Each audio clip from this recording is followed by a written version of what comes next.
In terms of the economy, particularly in the healthcare industry in general, how's that affected your approach to ECM?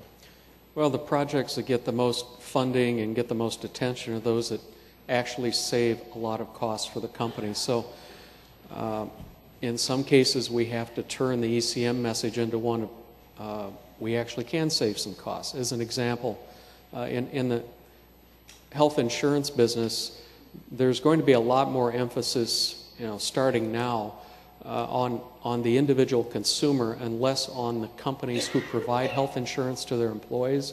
There's a shift going on in the country, and fewer and fewer companies are going to be providing that, and they're going to be expecting their employees to buy it on their own. And so instead of us marketing our product and communicating about our products with the companies, there's a shift to communicating with the consumer themselves. And in the past, we have a warehouse full of letters, full of brochures, all sorts of things we pull off the shelves, and we send the same thing to everyone in a mass mailing. Well, what we're trying to do now is get to the place where we tailor the information that goes to the consumer based on what they're interested in, based on their questions, and we tailor it and send it only what they need. And that's a much more effective approach than it has been in the past, where we did a mass mailing to 2 million people. It saves money. It hits the audience much more to the point of what they're interested in, and so we save dollars in print and postage, and I think we also improve our relationship with that consumer as well. Mm-hmm. So, and Todd, what kind of ROI story do you put together? Well, we used to be able to, when things, let's say a few years ago, when we were always hiring a lot of people, with an acquisition, you're going to bring people in from the acquisition that you just took care of. We'd bring 10 people in at a time, 20 people at a time into New Jersey or New York, one of our locations. And our problem was we had no floor space. I mean, yes, we're a real estate company, but we're in a 5-story building and there's only so much space. So it was always, okay, you see that room over there? There's 50 filing cabinets in it, and I want that scanned in the next couple weeks, and I want that turned into cubicles. So those are the types of ROIs we'd get, which would be, let's get some real estate back. So if you're paying $85 to $100 a square foot, and you can recapture that, which was being stored with paper, those were the kind of projects we were used to just do all the time. But now that things have slowed down, the credit markets are really tight, and everyone's sort of in a hold mode, trying to just buckle down. We're not really doing much at all. So it's really maintaining the current systems and just getting stability in the current systems.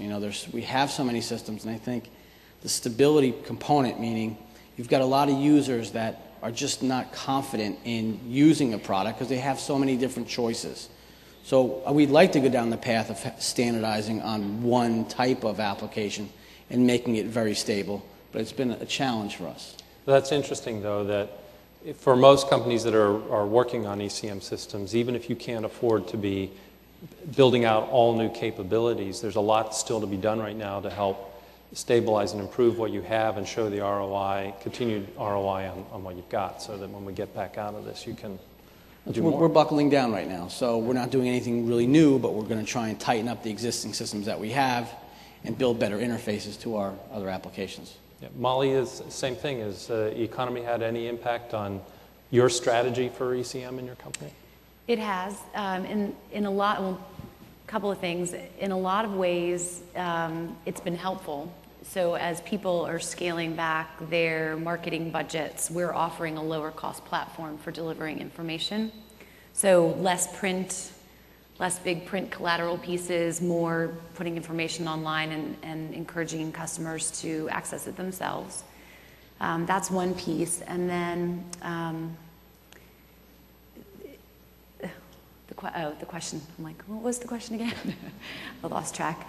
The other thing is we are scaling back the projects and the programs that we're doing and the enhancements that we're doing, and we're focusing on those that demonstrate the greatest amount of return and not doing the things that are not essential to the business.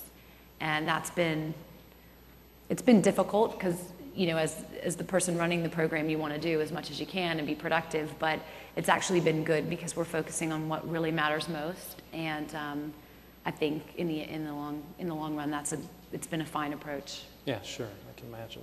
So, Colonel, in terms of the Air Force, what kinds of opportunities or challenges do you see going forward in the way of innovation or really meeting the needs of your users and so on?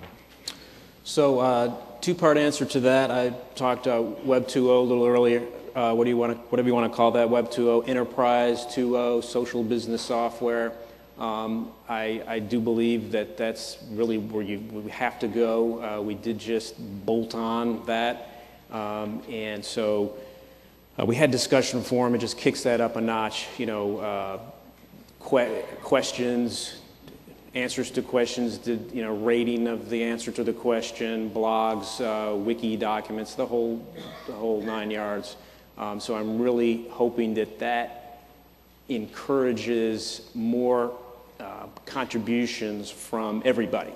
So our platform in the past has been successful at getting content managers to be able to build sites without knowing HTML and contribute documents.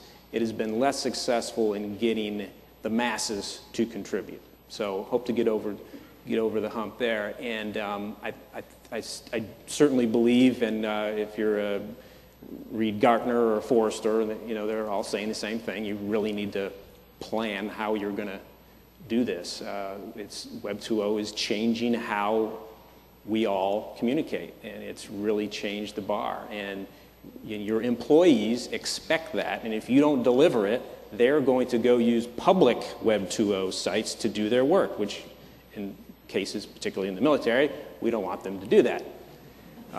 So definitely that's one area. And then my second point is actually an exception to that. One thing that I see in particular on the platform that we just put in, there's emphasis on social tagging. So we're going to have people go in there and they're going to do social tagging and everything, and we're going to create a folksonomy instead of a taxonomy.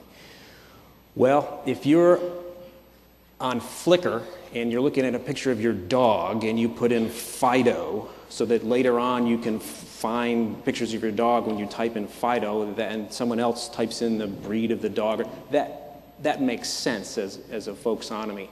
However, if software is available to do the automated tagging of all that unstructured content, why wouldn't you use that? So that's where we're going. Our enterprise search vendor also does that concept searching, extracting multi-word phrases, concepts out of the documents. That's where the meaning is at index time.